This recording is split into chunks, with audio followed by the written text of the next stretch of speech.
Justin, you must be pretty happy with how tonight panned out. Just give us your thoughts initially. Yeah, I mean, big game for us. Dropping 4, 2 marquees out. We knew we had to come in here and play near a perfect game, and there's areas that we'll go back and not be happy with, but my initial thought is just pleasure in how the guys just really stuck to a plan, found our advantages consistently through the night, and then the reality is we wanted this to be a bit about Nordo, and this is a club that he bled for a long time, and now he's bleeding for us, and we couldn't be happier. And we wanted to respect the way he plays the game and show that through all of us. And I think the majority of the time the boys definitely did that. Starting lineup got moved around again. I'm sure that's why Mitch was there, but you must have liked what you saw from the get-go. Yeah, absolutely. And it's one of those things. We haven't had the starting lineup we thought we'd have this year. It hasn't played together yet, so we have had to have a lot of moving parts. And what I love is both Chris and Sobes were both willing to come off the bench just to keep a steady diet of scoring. We've had that patch in the second consistently where we've let points go, and the fact that the group is willing to do that naturally gives you a lot of pleasure as a coach. But yeah, I think there's guys all across the board. Ty gets into foul trouble again. Rocco plays significant minutes tonight, and really grew in his role. We go small. Bannon showed glimpses of what he's going to be in this league. So yeah, a lot of positives throughout.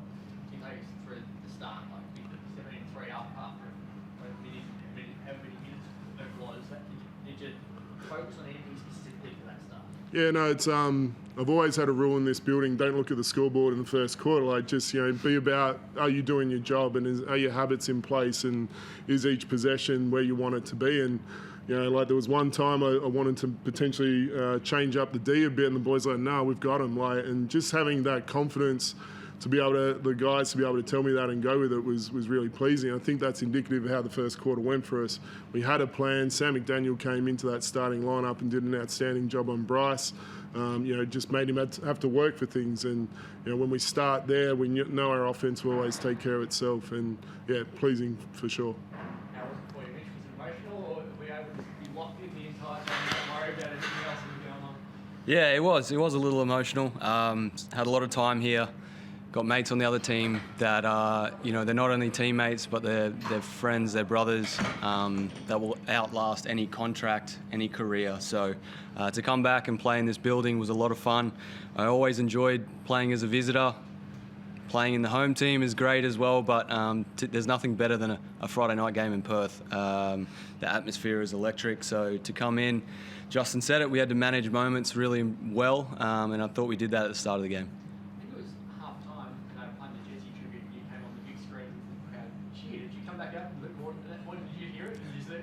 I did actually, yeah. Yeah, it was pretty cool. The reception I got is unbelievable. The Red Army was always great to me. But like I said, I'm a Brisbane Bullet now, so that's what I'm focused on, and glad we could get the win. Just talk a little bit more about that. His second game in after injury. Just a little bit about what has progressed in those first 2 games. Yeah, I think he was a real target for us through recruitment. I had the pleasure of coaching him as a junior, and saw him he was coming into Melbourne United's practice facility in the times he was home, and you could see he was going to be an NBL player. And I thought tonight, just showed, he's got great touch. He's a physical presence, and but also felt like he still had some rust. So I think the sky is the limit for where he can go, and few areas there, defensively, where he's learning how to play at this level. He's been a collegiate athlete until this point, and he's only going to get better because of that. So we're really excited to have him back out on the floor. He attacked his rehab as you would expect any professional to do, and now he's getting to enjoy it. We asked him to impact winning while he was out, and he made sure he did that. He's an enthusiastic guy. He's got the best fist pumps in our team, so now it's good that he gets to get out there and show his efforts. What do you think the big fellas say? You got Aaron coming, you missed one more before Aaron. How did you find tonight? Yeah, it's there's a lot of talk about Rock, right? And he wasn't meant to be playing this year he's meant to be learning, and he's been thrown in the deep end, and I just feel like every game he's getting a little bit better. And obviously Alex was at the same tournament as him last year, so he had this one circled as this is a guy I know I can compete against, and I thought he came out and did that.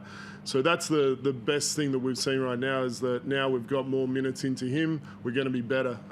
Tyrell, I know, is keen for Aaron to get back, because now the foul trouble doesn't hurt him as much. And I thought he was huge again tonight. Like, we really noticed when he's not on the floor. The Southeast game was significant once he had to sit. So the bigs have been battling. DJ Mitchell, Bano, like everyone's chipped in. But yeah, can't wait to get the big fella back. Pops the pressure bubble a little bit tonight after when you had the losing streak? Yeah, like it's an interesting one. Like, for us, we just talk about building our habits and pounding the rock, like just continue with the process that we've got. And while results didn't go our way, our habits were growing, and the foundation that we're trying to build, we knew that foundation was getting stronger and stronger. So like, wins matter, but at the same time we knew we were going in the right direction. And we just spoke about, we're one behind our quarter target right now, minimum quarter target. We're only one behind now, and that's all we wanted to focus on. Come in here, take care of it. We're not too far off where we wanted to be. So now we get into the second quarter of our season, and it's 0-0. We've got to be better this one, and that's all we're focusing on. They say names are the same, but when you're missing two really important players and coming to Perth, it's not the same when you win. I would imagine it's a little bit more special than a normal win, given the circumstances around the team getting into the match. It does. I don't know if the young fellas like Rocco and stuff like that probably understand how hard it is to win in this building. So I think as their careers go on and they see the league more, I think it shows that we're talented, we are deep in every position, and that's what I love about this squad. One man goes down, next man up mentality. I feel like every team says that, but that's something that we believe in. And I'm really proud of the group, how we've weathered this storm with starters in and out of the lineup, and there's a lot of guys that probably don't get a lot of credit. DPs and training guys we have in Brisbane as well are so important for us to get better. So I'm glad I'm here, and it does mean a lot, and it's a big win for us.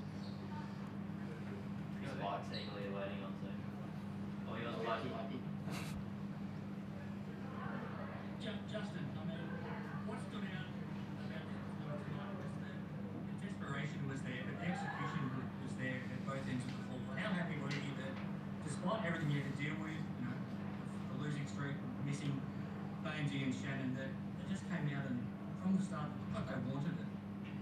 Yeah, no, I felt the most disappointing thing about the Southeast game is we felt we learned how to prepare for winning basketball in that week, and we just had that little patch where the game blows out and now you're chasing. And so that was a focus point, is stop having those dip areas and just have a consistency about how we went about things. And that's the growth of this group.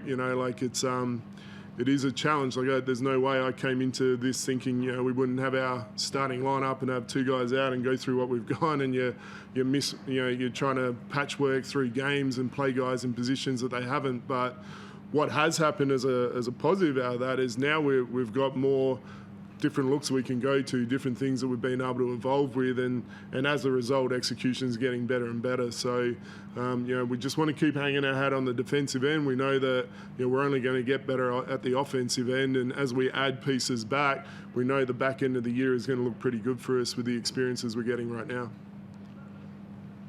You don't have much time to enjoy it. How do you make sure you're now back up on Sunday against Tasmania? You haven't played at home for a little while, so I'm sure you're looking forward to getting back on the home floor. Yeah, for sure. I mean, we know what that squad's about, and it's the perfect game to go into now. Is that we just want to keep getting better, and these are the challenges we need. We want to be a playoff team. We expect that we have an internal expectation that we can be a playoff team, and so these are the doubles that we've got to be great in. And one of the things that this group has is hunger, and I know we can't wait to enjoy this tonight, but then get on that plane and just have our focus all about Tassie and rewarding our home fans. No, just one from that. How strange was it playing Hesperus? I did it a fair bit at training, so no, it was a little different. I almost walked in and went into the wrong change room, but outside of that, it's good to be wearing blue and white. I think Travis actually did go in the blue. He's not the sharpest tool I'll love to, but that's all right. Thanks, guys. Thanks. All good? Thanks, guys. Thank you.